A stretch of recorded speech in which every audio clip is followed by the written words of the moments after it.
people go to a buyer's agent and they're constantly doing the social media of live life on your terms, build a passive income, enjoy life. And they're still working 12 hours a day in an office wearing a suit. I'm just like, is that your goal? Or is the goal like a 50-foot yacht or a 100-foot yacht? Which again is fine. Like if that is your goal, and I know wealthy people where figuratively and metaphorically, it's their cocaine. Like them making money brings them so much joy. I actually get less joy the more money I make. So what I mean by that is when I did my first client, I was over the moon. I'm like, how good is this? I got paid. I helped out a client. Then all of a sudden it's like, oh, let's try to make 100 grand in the business. You make that and it's really exciting.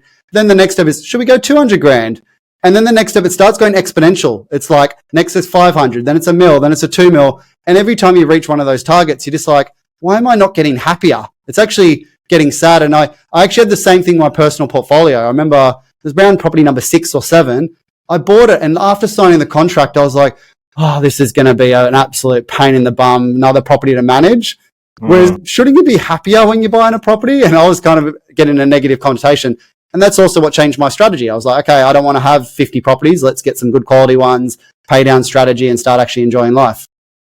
Yeah, that's a normal process to go through in business and life as you grow to a certain range and then everything breaks and then you have to readjust to recalibrate, your SOP and your strategy in business, investing and all that sort of stuff.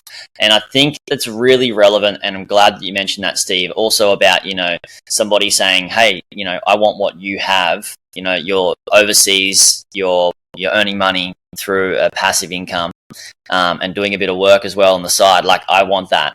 When you're looking for a mentor, typically that is the person you want to find, somebody that's achieved exactly what you want to achieve.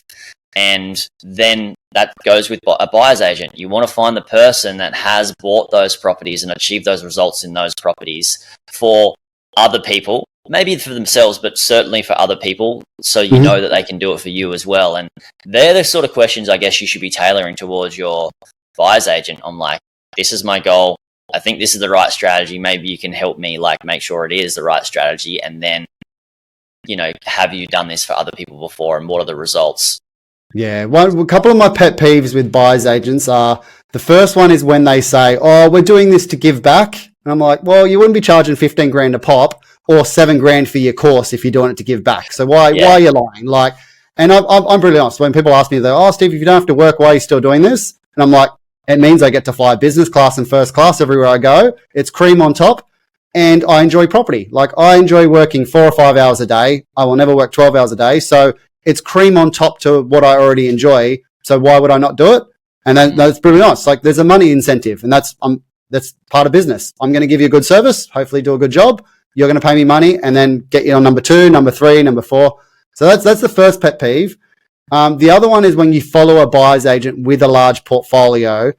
Be aware that you can earn really, really good money as a buyer's agency. There's lots of buyer's agents that earn 1 mil, 2 mil, 3 mil, 4 mil, 10 mil a year from their buyer's agency. So then when they promise the dream of you can have a 10 mil portfolio, no, you can't. Like, if you're doing a day-to-day job earning 100K a year, you can never have a 10 mil portfolio. Like, banks will not allow it. You do the calculation and you look at capital growth. Even if you're getting 20% capital growth, serviceability will actually stop you. So unless you do an active strategy of developments or get into commercial or something like that, you will not get there. And that's probably my biggest pet peeve, is where you think I'm going to be like that buyer's agent, have just the same life, the same passive income, the same portfolio size. No, their circumstances are different. They're making multi-million dollars a year. Having a 20 mil portfolio and earning $3 million a year, it's actually not that difficult. Within 5 to 10 years, you can actually pay it off. Yeah. Rant over. Nah, keep going, mate. I love it. Understanding where you're at and the gap between where you're at and where somebody else is at, that's one thing. But like you said, the same path, can you achieve the same path with the same level of resources? Who knows? And I'm not trying to diss people having really wealthy life. And you're probably a perfect person to say this to, Jared. If you want to be really wealthy, you're not going to just do it with one investing strategy. You need something else, like business. So I always encourage people, I always just say, don't do nothing. Like, go invest in shares or property or start a business, do something, because inflation will kill you either way. property can give you a very comfortable life. That's the main point I want to take away from this.